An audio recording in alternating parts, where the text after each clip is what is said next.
No, they've eaten. Yeah. Oh, hello. This is the Math 1113 Zoom meeting, Friday, February 19th, and we have a participant this morning, Mr. Hendricks. You have any questions this morning? I love through my notes real fast. I had one. Okay. I did want to ask about the test today, if you could tell me more about that. Okay, yeah, I'm going to write all this out via email, but I'm going to mail out the blank copy of the test form and the test form with it all filled out. Mm-hmm. Some answers correct, some answers incorrect. And then you're I was going to thinking grade. about that. Okay. What now? And you said that it's lockdown browser, right? That's right. So will I be able to look at the blank and not blank while I lockdown browser? Or should I just print them out, look at them? You can print them out and look at them. Okay, awesome. Yeah, I have no real way. I've checked 6 ways from Sunday and I've got no way to load them into D2L. Mm-hmm. D2L wants the actual questions in. There's no real way to do that. You don't have symbols and pictures. There's just no way to do that. I would like to just upload a file into it, but it doesn't let you do that. So when you go to take the act, so I'm going to mail that to you. When you go to take the actual test, you're going to go to D2L, click on quizzes, and you will see in the list test 2 proctored. Mm-hmm. All right, when you click on that, it's going to be my best approximation to the standard Google form I'm using. Meaning it's going to say question 1, true or false, the problem is correct. Question 2, true or false, problem is correct. It's going to go on that way for 15 questions. And so, yeah, you can look at your test form, and then the only thing different from this about the Google form is that I believe you can click on the words true or false. Okay. Inside D2L, you don't type them in. Okay, then when you get finished and submit it, yeah, it's not going to tell you your grade, and I will hold the grades and collect them and distribute them out. Mm. Let's see. Yeah, I'll have all that written out. So that's my best approximation using D2L and this Respondus monitor. The one thing is when you click on the test 2 inside D2L, your computer is supposed to be locked down until you submit it. Okay. So if I were you, I would work out my answers ahead of time. Mm-hmm. And then you can get on, enter your answers, submit it, and that should minimize the time your computer is locked down and useless for anything else. Okay. So I have actually had a problem with it before, so I'm hoping, because I got a new computer recently, that it won't give me so much of an issue. Okay. So I will definitely email you if one browser decides to crap out on itself again. Okay. If it does, don't freak out. Send me an email and I'll tell you to submit your responses by hand. Okay. Like 1, when I say by hand, I mean via email. So 1, B for true, 2, F for false, that kind of thing. And I'll just grade it by hand. Okay, so I did have a question. I keep going over the review and I just really don't understand number 10. Where is this? In the test review. So it's find the reference angle for pi and 10 pi over 9. Okay, so you're given 10 pi over 9? Yes. And you're supposed to find theta ref? Yes. Okay. So this is a kind of weird angle system. So the way I always try to approach it is always 0 here, and there's always pi here. Mm. Now you got to translate this into the common denominator. So with a 9 there, that's going to be equal to 9 pi over 9. If that had been a 7 there, I'd have used 7 pi over 7. So a full pi is going to look like this. You got that? Yep. So then a 10 pi over 9 is going to be bigger than 9 pi over 9. So a 10 pi over 9 is going to be from here all the way around to here. Right here. And I hope it's obvious then this theta ref is the difference between them. Can you see it's going to be 1 pi over 9? Yes. That's the best way I can explain it. So you just always find the denominator, and then that'll be your answer, basically. Yeah. If it'd been 7 pi over 9, just for another example, if it'd been 7 pi over 9, that'd be up here. And then the difference between 9 pi over 9 and 7 pi over 9 would be 2 pi over 9. Okay, that makes a lot of sense. Okay, yeah. It's a matter of looking at this denominator, making this a full pi of it, and then locating this and getting the difference.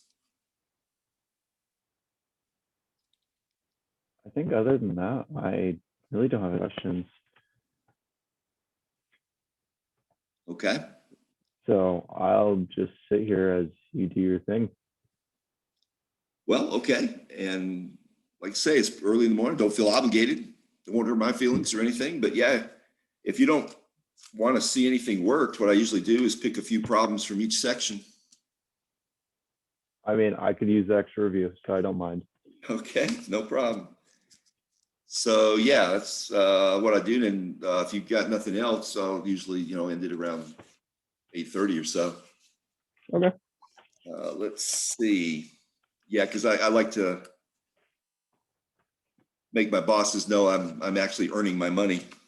It might be a little bit helpful that way, right? Yeah, absolutely. So if they ever get on the stuff I'm posting, this will be posted. So if they ever get on, they can see, oh yeah, he got on, did a Zoom session for this long. Okay, he must be earning his money. Okay. So we'll just work a couple from 5.5. It was law of sines. Law of sines. Page 479. I guess we'll try something like problem. I don't remember. Trying to pick different problems that I worked on Tuesday. I guess I'll try problem 7. And it kind of looks like this. This is 120 degrees.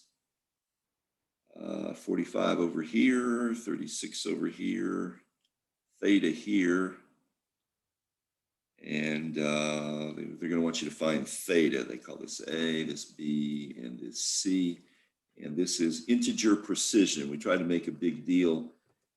You report your answers to the precision of what they have here. And they're showing only integers, whole numbers. If this has been 45.1, then you probably use one place in your answers, that kind of thing. I'm not a big deal about that. That's just the system they use. So if we're going to find theta,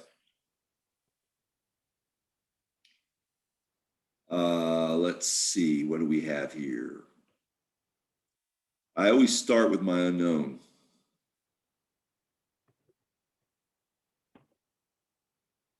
So we're using law of sine. So I have to go sine of theta, and I got to divide by its opposite side. And that's going to equal to the sine of 120 degrees, sine of 120 degrees over its opposite side. So if you start with your unknown, you really only have one step to solve, just multiply by whatever's on bottom. So in this case, that's 36. Sine 120 degrees, I can put the 36 here, sine 120 degrees to about 45. So yeah, you're going to want to be in degree mode. The sine of theta then will equal, I'll write it out again, 36 sine 120 degrees divided by 45. Yeah, you will want to be in degree mode. Yep. So 36 sine 120 divided by 45. 0.6928. I've got this calculator is probably 15 years old. I've got little blips on the screen, so that's just a blip on the screen I can't get rid of. 6928 sine of theta to 8. And so we want to do the inverse sine to 8. This will come out in degree mode since that's the mode of my calculator. So I go second sine 0.6928, 43.85 degrees. Oh, I'm supposed to use integer precision, so the book would probably call it 44. But I'm not going to do a true or false based on that picky difference. I'll make a more obvious mistake further up for true or false. I'm not going to get this far and, have this answer, the book has this in, and then do a true or false just on a picky difference like that. Don't thank me all at once.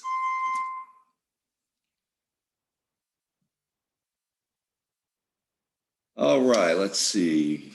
I want to try one more.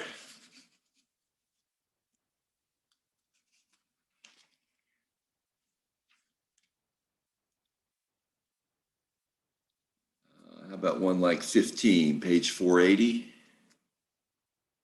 15. Angle A equals 30 degrees. Angle C equals 65 degrees. Side B is 10. We're supposed to solve the triangle.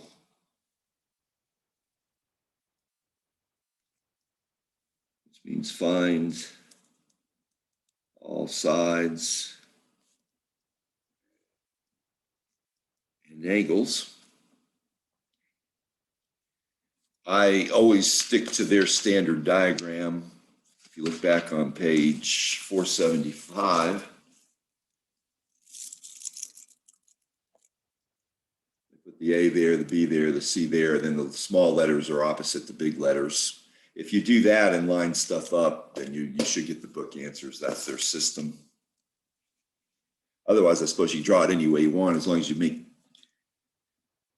be careful to line stuff up what's opposite the given information opposite what. So let's see, if I put angle A there, then that's 30 degrees, and angle B here, they don't give me angle B. Angle C up here, 65 degrees.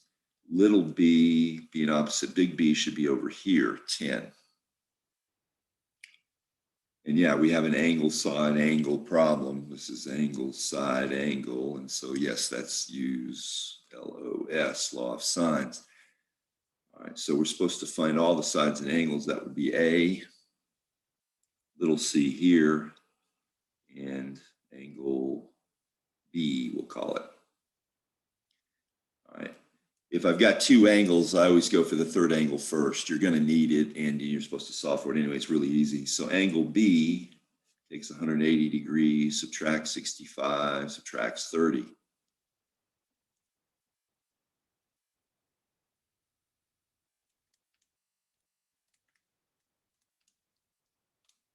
$85 degrees. Okay. Are we losing anybody? Is this everybody following this? I'm following. Okay. Now, the rest of this can be arbitrary. You can do anything you want. You can even use law of cosines. I'm sure you can set this up with law of cosines too. So there's lots of different ways to play this. You don't have to do it exactly the way I do it. I guess I'll just stick to law of sines and it's going to work with law of sines. I guess I'll find A next. So that means I go A over the sine of its opposite angle. And I'll use 10. The only other side I have is 10 over its opposite angle, which I've just found to be sine of 85 degrees. And all I got to do is multiply by sine of 30 degrees. A over sine 30 degrees equals sine 30 degrees times 10 over sine 85 degrees. So I can cancel that. And the A will come out I'm going to punch this 10 sine 30 degrees, sine 85 degrees. And once again, you're going to want degree mode. Make sure I check. So 10 sine 30. Gee, I bet just by itself that comes up 5. Whoa, I'm a genius. How did I know that? Have you got your circle values memorized enough to know that a sine of 30 degrees is a half? I've not, so I rely on this calculator a little bit too much. Okay, well, no problem, but I guess I'm just being a show off this morning. But you don't really have to know that to work this problem. I'll just punch the whole thing again. 10 sine 30, and you're dividing by sine of 85. Comes up 5.01. Once again, this is integer precision, so the book would have probably 5. Book would have A equal 5. All right, if we're going to find B, I'm sorry, it's C, my fault. We already know B. B is 10. It's C. All right. Maybe I'm just collapsing this down too much.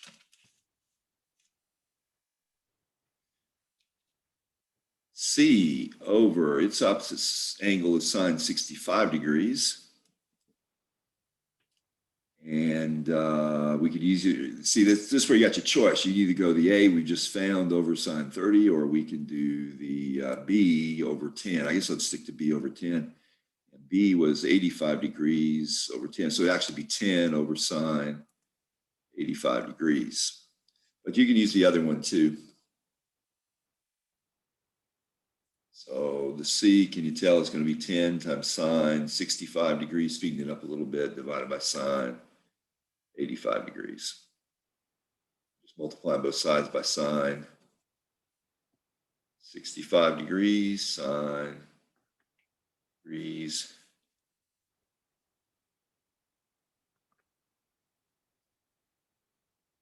Ten 65 divided by sine 85. 9.097. And again, the book would probably call it just 9. I don't know. Why don't we just look that one up? This was number 15 in 5.5. Just to see if I'm rolling this morning.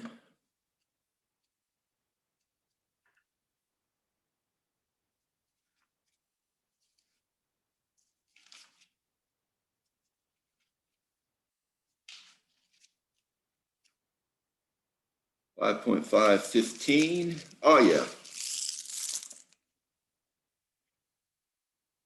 I can look back at the paper, you're going, but we got B to be 85 degrees. The A was 5, the C is 9. Notice they kind of use a squiggly little equals to denote that they've rounded slightly to get the 5 and 9.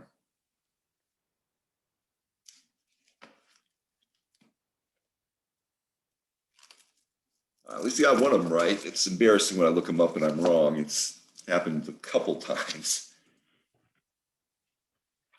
Is that enough for 5.5? We ready for 5.6? I think so. Okay.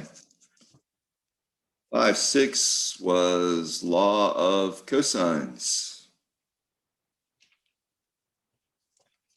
I don't know if you remember that. If you put the triangle same order, B was there, little b, big C here, little c here. Law of cosines.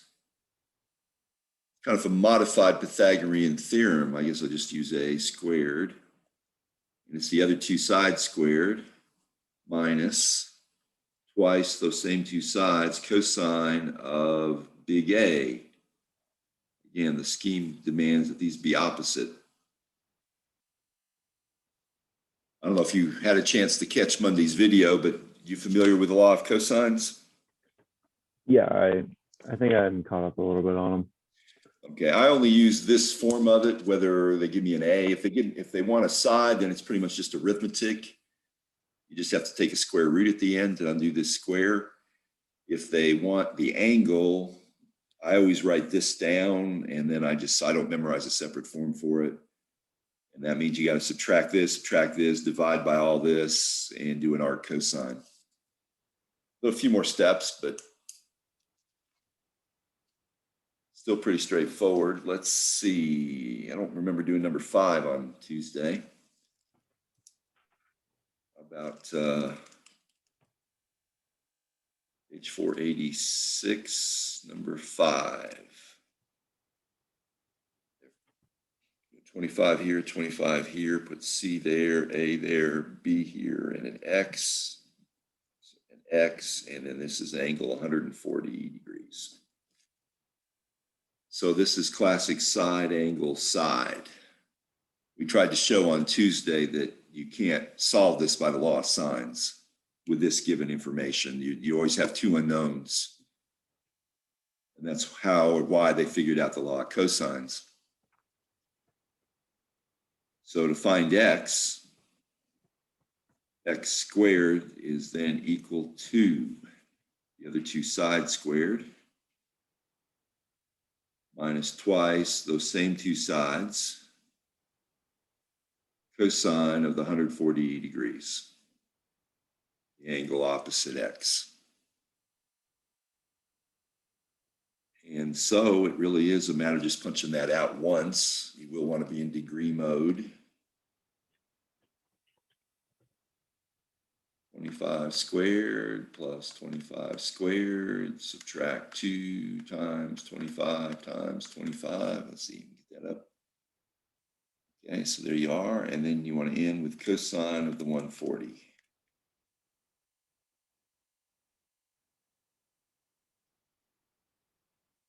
And 2207.555. Your x is going to be the square root of that. I use A and S. I'm going to use square root A and the A and S key on your calculator is at the bottom here. You got a preview on if you can barely see it. Yeah, A and S refers to a previous number, so you can go second square root. You don't have to punch the number, second A and S. So that A and S is referring to this previous number. 46.98. I believe it was integer precision, so I guess we'll call that 47.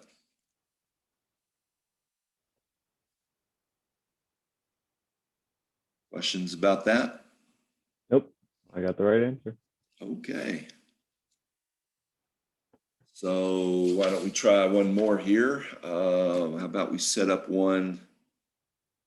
How about a classic side, side, side? That would be like page 487, problem 15. A is 20, B is 25, C is 22.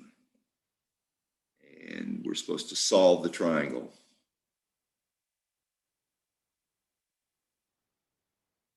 Which in this case is going to be find all the angles. It's going to be side, side, side. Let me set it up again here with angle A here, B here, C here. Put the 20 opposite A, 25 here opposite B, and 22 here opposite angle C. Okay, I think if you read the book, they tell you to find the largest angle first. That's to minimize any problems of, it's called ambiguous solutions, and I don't want to get into the technical details, but we're going to find largest angle first.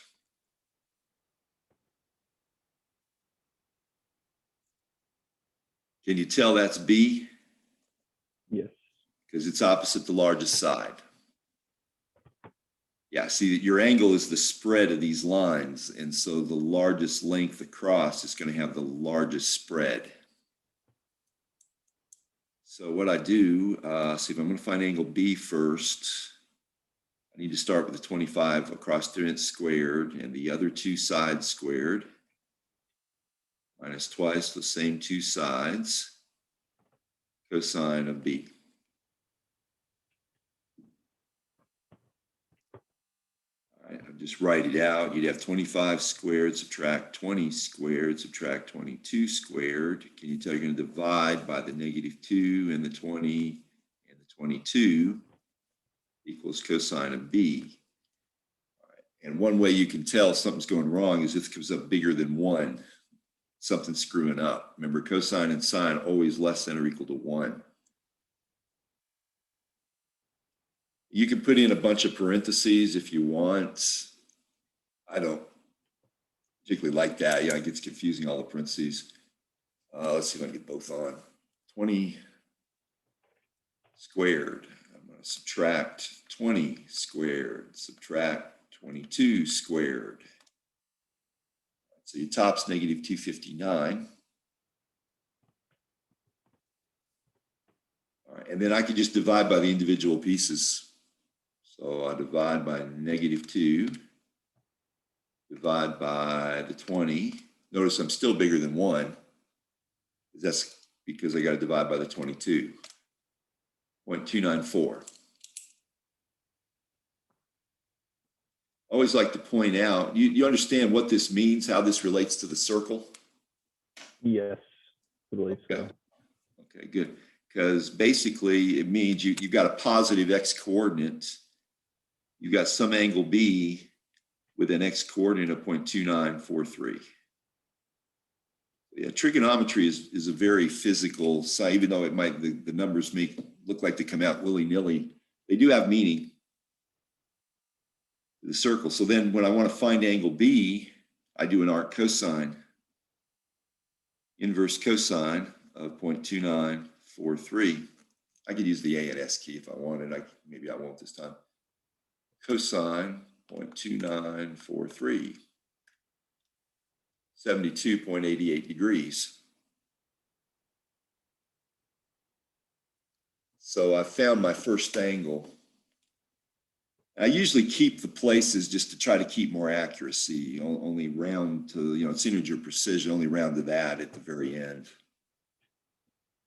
But you could just call it 72 and go if you wanted, or 73 actually, if you can go if you wanted. All right, so I filled in angle B.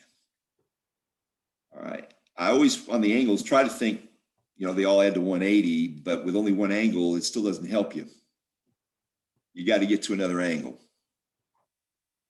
There's millions, I could do another law of cosines, but I think you'll find if you know this angle, you can actually switch to law of sines instead of having to do all this. That's usually what I do. You have a favorite method? I use law of sines when I get to this part. Okay. Yeah, it's a simpler proportion. But law of cosines works perfectly well as well. All right, so now we're going to switch to use law of sines. Oops, I'm off the camera. Okay.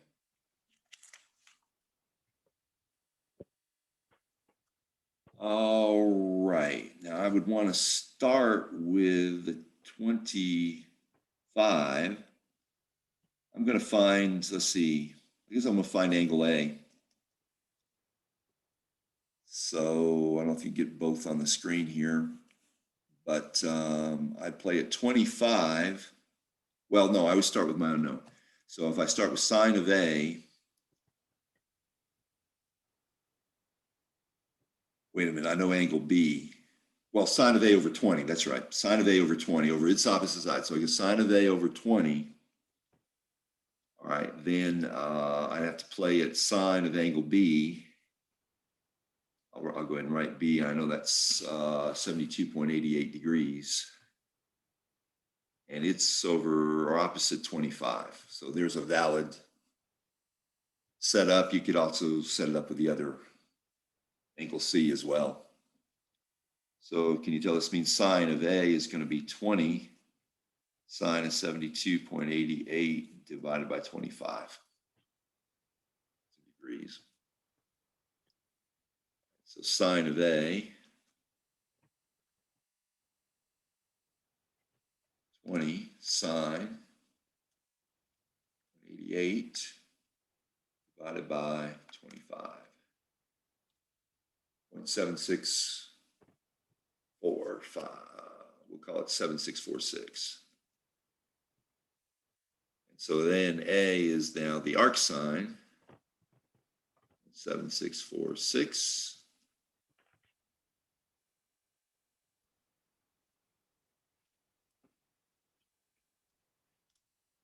$49.87 degrees. Now you really have all kinds of options.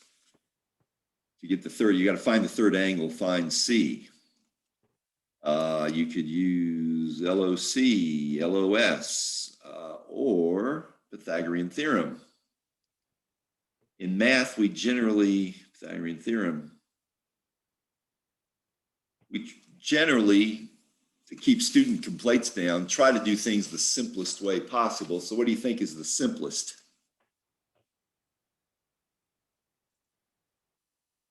Probably law of sines, isn't it?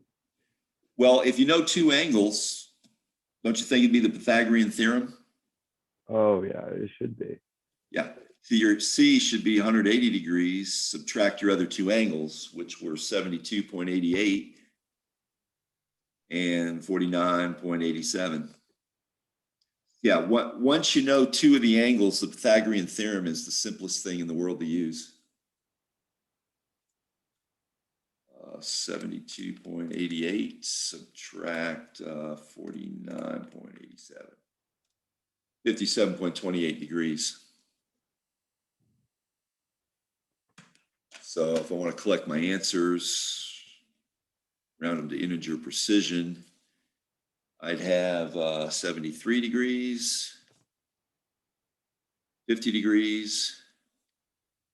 This came from the 72.88. This came from the 49.87 and 57 degrees. This came from the 57.28. But yeah, law of cosines, law of sines would work just as well. The answers may round a little different, but. Well, that's examples of both sections. I'm at 30 minutes, so I've eased my conscience. Are you dying to see more on this? No, I think I got it all. Okay. Well, look for the test today. I've got it all ready. Since we get finished here, I'm going to send it all out. All right, sounds good. Thank you so much. Sure thing. Appreciate you coming out early on a Friday morning. Thank you very much. Thank you. Have a good one. Same to you.